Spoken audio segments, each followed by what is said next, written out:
ছেলেটির নাম রাতুল। রাতুল একটি রুম কেনে। রুমটি ছিল খুবই ছোটো, কোনো আসবাবপত্র রাখার জায়গা ছিল না, তাই ডেকোরেশন করার প্রয়োজন পড়ে একজন ইঞ্জিনিয়ার ডাকেন। ইঞ্জিনিয়ার এসে প্রথমে সুন্দর একটি আলমারি তৈরি করেন। আলমারির ভিতর লেপ, বালিশ, জামাকাপড় রাখেন এবং তা গ্লাস দিয়ে আটকে দেন। তারপরে ইঞ্জিনিয়ার সুন্দর একটি ড্রয়ার সিস্টেমের টেবিল তৈরি করেন। প্রত্যেকটি ড্রয়ারে প্রয়োজনীয় জিনিসপত্র রাখেন এবং তার ভিতরে ঢুকাইয়ে দেন। তারপরে ইঞ্জিনিয়ার টেবিলের সামনে সুন্দর একটি বুক সেলফ তৈরি করেন। প্রয়োজনীয় বইপত্র রাখেন, পুতুল রাখেন, অন্যান্য জিনিস রাখেন। বুক সেলফটি গ্লাস দিয়ে আটকে দেন। তারপরে ইঞ্জিনিয়ার টেবিলের উপর পিসি রাখেন, বইপত্র রাখেন, যাতে রাতুল পিসিতে গেম খেলতে পারে।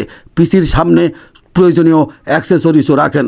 তারপরে ইঞ্জিনিয়ার জানালার পাশে সুন্দর একটি সোফা কাম বেড তৈরি করে দেন। সোফার সামনে ড্রয়ার তৈরি করেন। প্রত্যেকটি ড্রয়ারে প্রয়োজনীয় জিনিসপত্র রাখেন এবং তা ভিতরে ঢুকায়ে দেন। তারপরে ইঞ্জিনিয়ার রাতুলের বিনোদনের জন্য সুন্দর একটি ওয়াল টিভির ব্যবস্থাও করে দেন। টাকা না মাকে বেশি ভালোবাসেন? যদি মাকে বেশি ভালোবাসেন কমেন্ট বক্সে লিখে দেন আই লাভ মা। দয়া করে চ্যানেলটিকে সাবস্ক্রাইব করুন এবং বেল আইকনে চাপ দিন।